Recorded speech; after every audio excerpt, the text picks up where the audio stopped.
Baik, kita lanjutkan materi kita. Materi kita hari ini masih merupakan konsep dasar dalam penelitian pendidikan. Minggu lalu kita telah membahas tentang konsep-konsep atau istilah-istilah yang ada di dalam penelitian pendidikan. Kemarin kita bahas apa? Perumusan masalah, ya. Kemudian kita bahas judul, rumusan masalah, variabel, ya, jenis-jenis variabel dan hipotesis. Tapi dari dari judul dari tugasmu yang masuk, kayaknya dapat Ibu simpulkan nih, hampir semua ya rata-rata belum memahami materi yang Ibu jelaskan.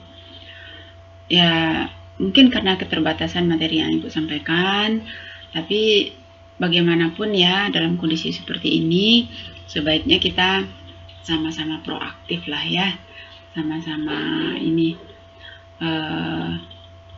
berusaha untuk bisa memahami materi dengan baik, dengan mencari sumber lain, memanfaatkan apa yang ada, atau kalau itu tanya ke Ibu gitu ya, jangan dapat materi terus diam terus gitu.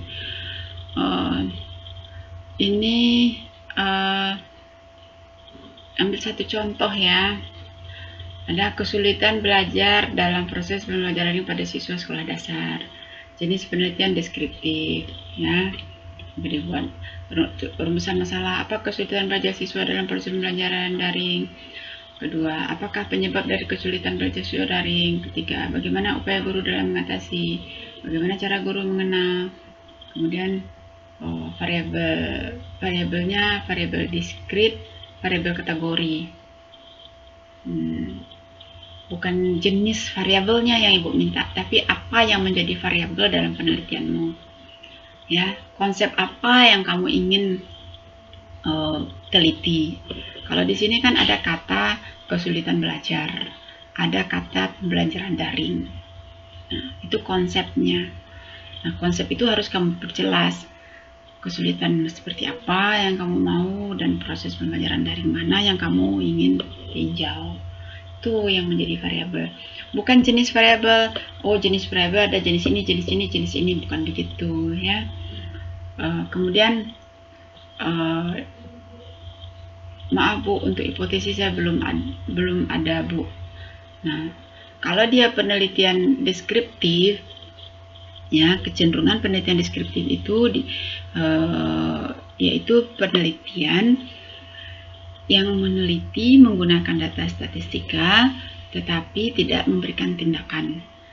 Penelitian yang memberikan tindakan dan menerapkan statistika, kuanti ya, yaitu seperti eksperimen, kita menerapkan metode pembelajaran, ada tindakan yang kita berikan. Sebenarnya kan deskriptif biasanya tidak memberikan tindakan apa-apa, tetapi bisa juga menggunakan statistika seperti penelitian relasi. Jadi pilihlah jenis penelitian yang sudah Ibu berikan. Ya, kalau deskriptif ini masih ngambang ya. Atau kalau deskriptif ini diartikan sebagai penelitian kualitatif, maka di dalam penelitian kualitatif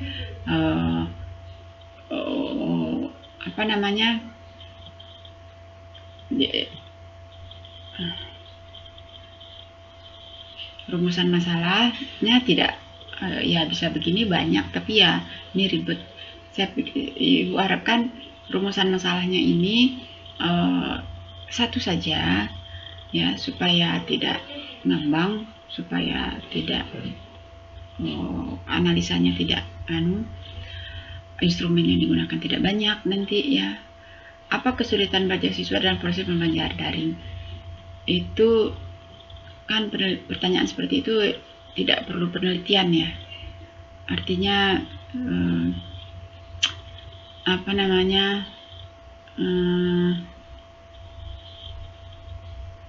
bisa kita dapatkan dengan bertanya beberapa. Apa penyebab dari kesulitan belajar siswa tersebut? Bagaimana upaya guru? Dengan banyak kemana-mana perginya jadinya. Jadi spesifikkanlah rumusan masalahnya. Ambil satu saja, ya. Nah, ini contoh konsep-konsep dalam penelitian dasar yang sudah harus kita kuasai dan akan kita tambah dalam pertemuan ini.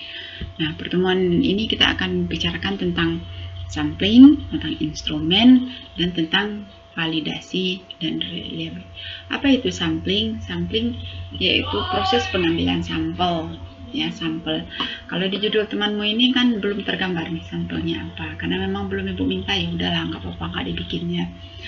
Harusnya kesulitan belajar dalam proses pembelajaran daring pada siswa sekolah dasar. Di mana sekolah dasarnya? Ya, kalau disebutkan di Kota Padang, maka kita akan tahu itu populasi dan sampelnya di mana gitu. Nah, jadi tugas minggu yang lalu yang kamu kirim ini, untuk minggu depan kamu revisi lagi, ya. Baik revisi begini mungkin ya. Nggak apa-apa deh, minggu depan aja kita laksanakan kuliah daring, ya. Seperti komentar Ibu barusan ini, ada mungkin bisa jadi bahan pertimbangan untuk kamu revisi. Kita review dulu ya. Misalnya Jordi, misalnya Jordi, judulnya nggak apa-apa sebut nama ya.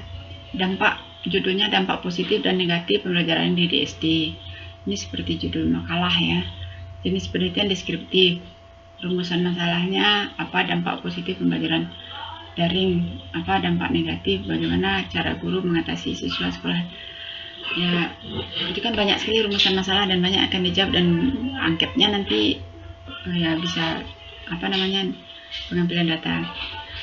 Ya bolehlah seperti itu, tapi di sini kan belum ada populasi dan sampelnya belum terlihat di mana dia akan meneliti. Ibu lebih senang kalau penelitian ini lebih senang disebut penelitian kualitatif ya, daripada penelitian deskriptif. Ya. Kemudian variabel tergantung tergantung di mana, ya, tergantung kepada siapa gitu ya. Jadi variabel yang menjadi objek penelitianmu seperti yang Bu bahas tadi. Kemudian jenis penelitiannya deskriptif, maka tidak diperlukan hipotesis. Ya, kalau deskriptif ini kita masih berpikir apakah nanti berbentuk korelasi jenis penelitian korelasi atau relasi ya. Jadi seperti sampel ini perlu variabel yang bermasalah ya. Kemudian siapa lagi, Kejora, nggak lelah sedikit. Motivasi belajar siswa di SD pada pembelajaran daring di masa pandemi. Penelitiannya kualitatif. Rumusannya apakah pembelajaran daring berpengaruh pada motivasi belajar siswa. Kalau ini rumusan masalahnya, ini gambarannya seperti penelitian relasi ya. Variabel bebasnya pembelajaran daring, variabel tak bebasnya Y. Nah, cuma masalahnya kalau orang penelitian relasi ini kan nanti menggunakan uji statistika ya. Kalau uji statistika itu uji analisis regresi atau analisis regresi dan analisis regresi. Berarti kamu harus mendapatkan skor. Ya, nanti kita akan belajar dengan instrumen skor untuk item-item dari variabel X dan variabel Y. Kira-kira pembelajaran daring itu skornya apa gitu. Atau kamu supaya dia bisa diskor, bisa dapatkan data, kamu tambahin dengan persepsi ya. Motivasi belajar siswa, jadi pengaruh persepsi siswa terhadap pembelajaran daring terhadap motivasi. Jadi nanti persepsinya itu bisa diukur. Kan kemarin itu yang Ibu bahas ya, bisa diukur. Kalau pembelajaran daring itu benda mati, nggak bisa diukur. Tapi kalau persepsi siswa terhadap pembelajaran daring atau penilaian pandangan siswa terhadap pembelajaran daring, itu kan nanti bisa diberi angket tentang persepsi pembelajaran daring dan angket tentang motivasi. Jadi nanti ada skor dan nanti bisa diambil. Jadi mungkin hal-hal seperti ini nanti Ibu komentari untuk teman-teman yang lain, dan itu bisa jadi komentar beberapa ini bisa untuk menjadi bahan pertimbangan bagi kalian yang lain untuk merevisi tugasnya. Dan kalau dapat minggu depan itu lebih awal mengumpulkannya sehingga ibu bisa kesempatan ngeprint, bisa mereview sebelum mengomentari. Jadi kalau langsung aja kan nanti bisa salah-salah. Pesan ibu ya, kalau mengirim tugas jangan di forum ya, karena kalau di forum itu nanti dibaca semua orang tugasnya. Jadi di forum ini kita untuk diskusi saja. Kalau ada materi yang ibu sampaikan kamu belum paham, tanya di forum ini biar orang lain yang mungkin juga mempunyai permasalahan yang sama bisa mendapat pelajaran. Ya, baik. Kita lanjutkan materi kita, yaitu ada sampling, ada instrumen, ada validasi ya. Kita ke sampel atau sampling. Sampling itu proses dalam pengambilan sampel ya. Sampling itu hal yang berkenaan dengan sampel secara keseluruhan ya. Diharapkan nanti kamu bisa menguasai hal-hal yang berkenaan dengan sampel. Selain terlengkap dari rencana penelitianmu, juga nanti ibu akan menguji dengan Google Form ya. Ada beberapa pertanyaan yang akan ibu share nanti. Baik, ini sekedar pengantar kenapa kita perlu kenapa sampel itu muncul dalam penelitian ya. Seperti judul temanmu tadi, yaitu judul si Nadia, kepribadian guru sekolah dasar di dunia pendidikan yang dijadikan sebagai teladan. Nah, ini kan belum ada sampel. Anggap ya menelitinya di kelurahan dia atau di satu sekolah SD negeri 0 berapa gitu ya, di suatu tempat tertentu. Nah, kalau kita meneliti kalau di sini kan sekolah dasar saja, berarti kan kita dunia gitu ya, sekolah dasar dunia. Dan itu nggak mungkin. Kalau kita batasi menjadi satu sekolah tertentu, sekolah 0 berapa, nah, itu kan yang terlibat di situ ada berapa guru dan ada berapa siswa ya.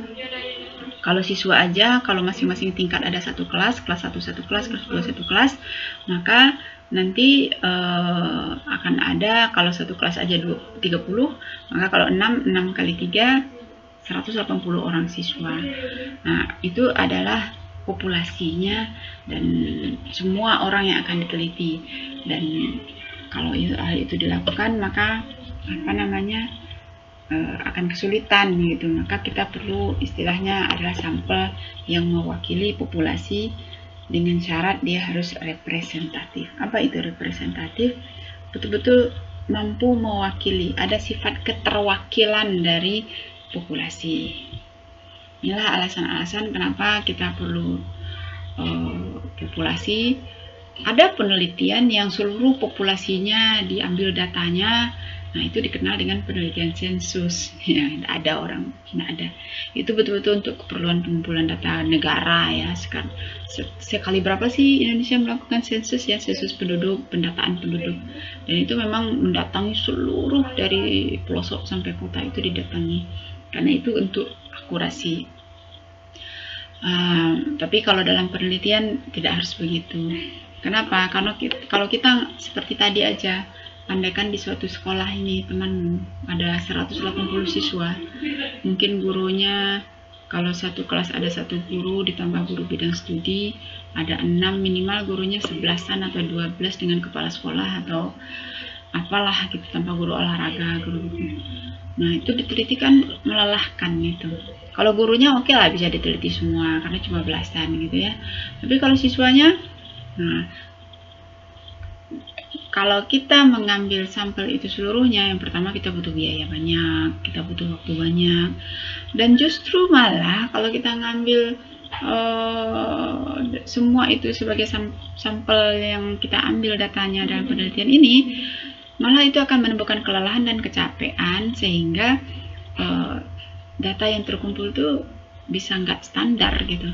Awal-awal kita semangat ngambil data dengan penuh senyum, ceramah, tanyanya bagus, tetapi ketika di akhir kita ngambil datanya tanyanya nggak begitu bagus kalau seandainya pengambilan data secara wawancara. Kemudian kalau kita ngambil data dengan olah statistik, itu juga variasinya akan banyak. Jadi memang sangat ideal itu kalau kita mengambil sampel.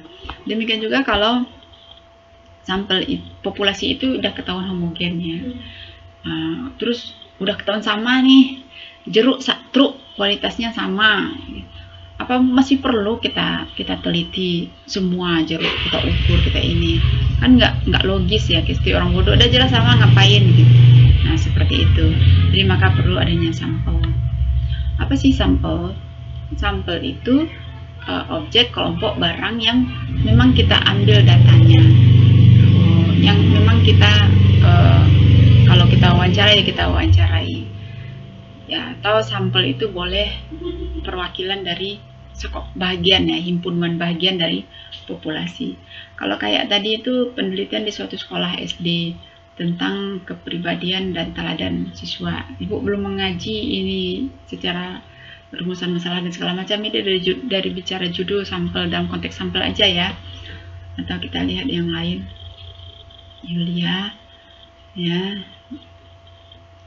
Yulia, saya ingin meneliti tentang perbedaan pembelajaran tatap muka sama pembelajaran waktu daring terhadap satu sekolah dasar ya.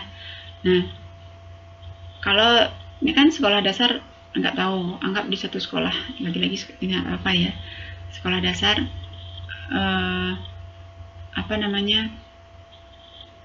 populasinya suatu SD atau satu SD di suatu kecamatan atau SD di suatu kelurahan atau anak-anak di satu SD aja lah, 180 anak tadi misalnya.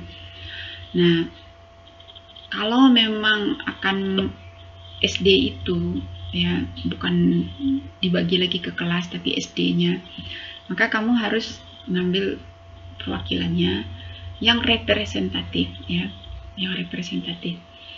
Ya, kalau dia ada bertingkat-tingkat ya diambil kelas 1 berapa, kelas 2 berapa, kelas 3 perwakilannya supaya representatif. Jadi diambil umpamanya 5 orang per kelas, karena dia 30 diambil 5 orang per kelas, jadi totalnya 5 kali 6 30, maka yang 30 adalah sampel dan 180 adalah populasi. Contohnya begini, penerapan model pembelajaran discover learning di PGSD, misalkan ada PTK di PGSD, FKIP di satu mata,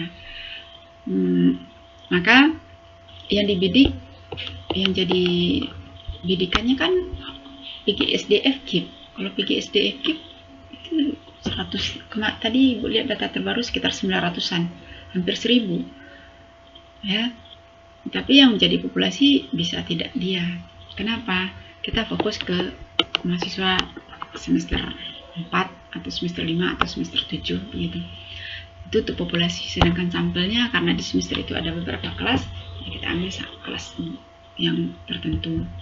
Atau di suatu penelitian, ini termasuk penelitian evaluasi, kita ingin mengevaluasi keefektifan buku teks sejarah, maka kita meneliti dalam pandangan guru ya, di suatu kecamatan, saya ambil nih kecamatan Padang Utara. Nah, sampelnya kita bisa ambil 5 orang guru per kelurahan ya, per kelurahan. Mewakili ini, atau bisa di kelurahan tertentu. Kalau kita terjamin bahwa kelurahan A dengan kelurahan B dan semua kelurahan yang ada di kecamatan itu homogen, maka kita bisa mengambil 5 orang per kelurahan atau 10 orang per kelurahan. Atau kalau terjamin memang bisa satu kelurahan tertentu, bisa kalau seandainya kelurahan itu kualitasnya setara lah gitu ya.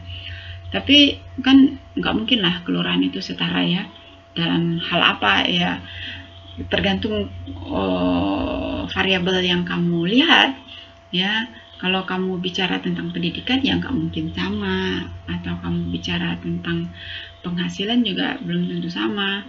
Tapi kalau kamu bicara tentang apa sih yang kira-kira sama ya di kelurahan itu ya, kalau kira-kira homogen ya boleh diambil kelurahan tertentu saja.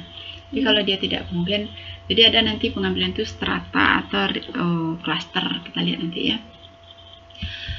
Nah, ini dia, ada dua tipe. Secara umum ada dua tipe pengambilan sampel, yaitu secara acak dan secara tidak acak, secara probability atau secara random.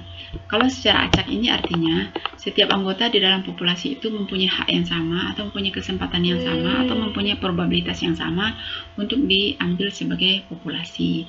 Sementara secara random tidak, ya. Unsur-unsur di dalam populasi itu tidak memiliki peluang yang sama, tidak memiliki kesempatan yang sama, tidak memiliki hak yang sama untuk dijadikan sampel, seperti itu.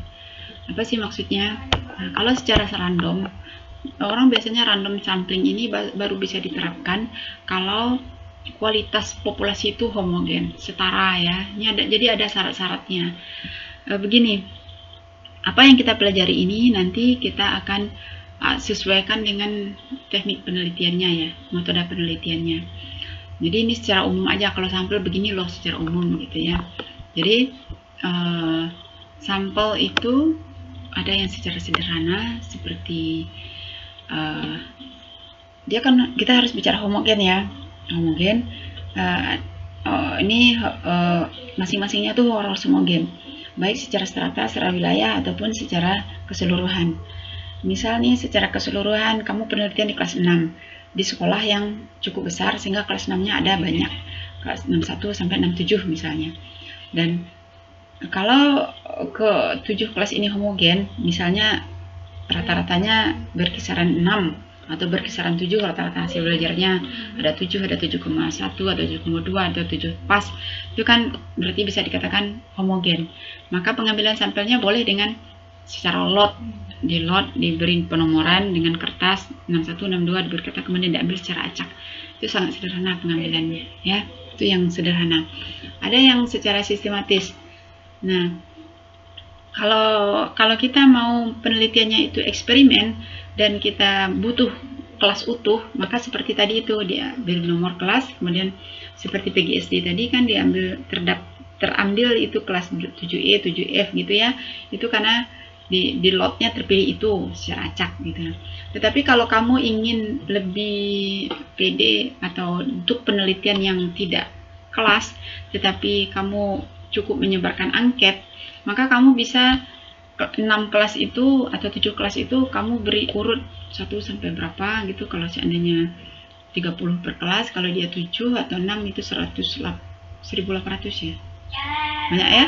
Nah, itu kamu ngambilnya itu kalau secara sistematis kamu beri nomor, saya ngambil kelipatan 10, kelipatan 20 atau kelipatan berapa. Jadi per nomor, ya. Frekuensi, dan ini frekuensi. Kemudian ada sampling strata. Nah, strata seperti ini kalau SD kan ada stratanya, kelas 1, kelas 2, kelas 3 itu kan strata ya. Karena nggak mungkin homogen itu. Di kelas itu homogen, di kelas 1 homogen, kelas 2 homogen anaknya.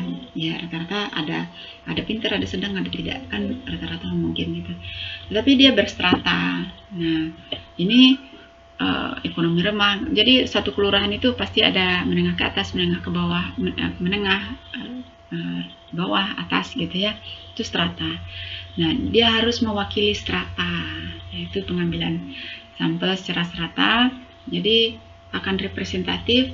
Jadi kalau kamu penelitian di SD, kamu hanya di kelas 6 saja, itu nggak representatif. Jadi intinya kita mengambil itu bagaimana secara keterwakilan itu ada. Kemudian rumpun klaster.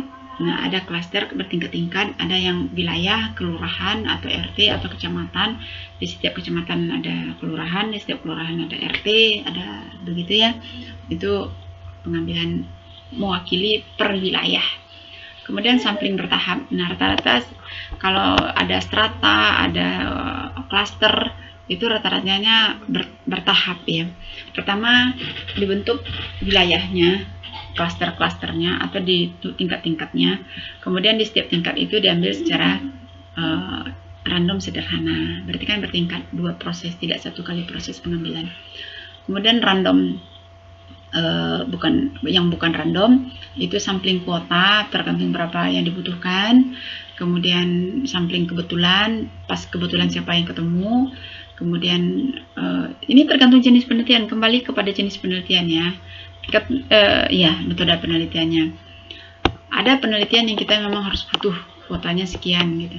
Artinya ketika gender misalnya, kalau kamu ambil 50 laki-laki, kalau penelitian itu berkaitan dengan gender, kamu ngambil laki-laki 50, kemudian ngambil 25, perempuan 25, nggak imbang kan, gitu, nggak mewakili dia. Kemudian sampel kebetulan ada masanya kita melakukan penelitian itu eksidental seperti pengguna jalan ini.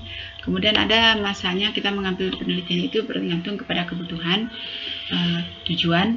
Misalnya kamu ingin penelitian itu tentang apa misalnya kesulitan gitu ya, kesulitan pembelajaran daring, tapi kamu pergi ke tempat di mana di sana tidak ada kesulitan gitu. Jadi nggak akan dapat data seperti itu. Jadi kita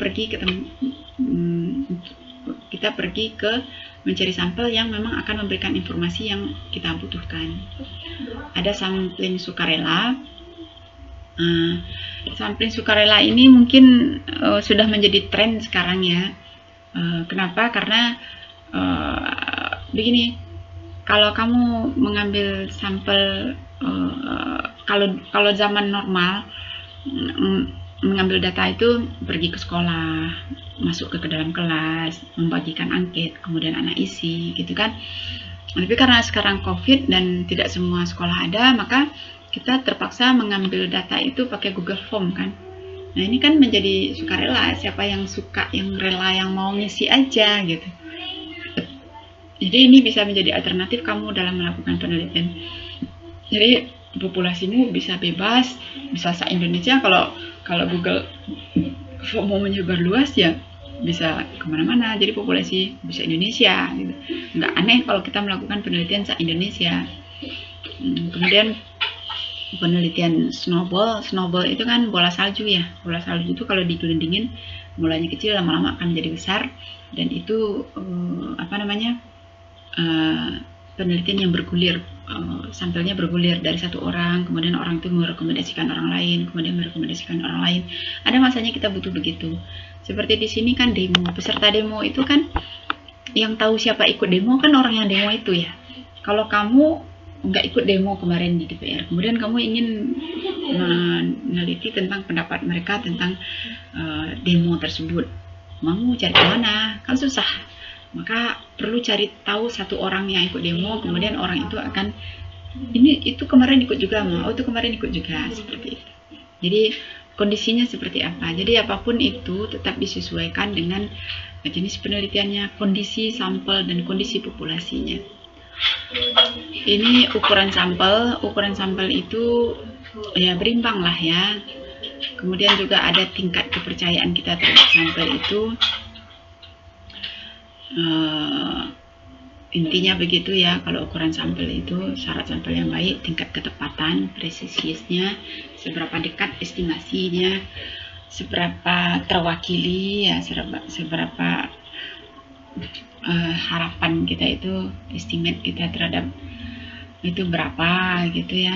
Itu kita bisa ukur dan bisa perkirakan dengan sampel itu nanti.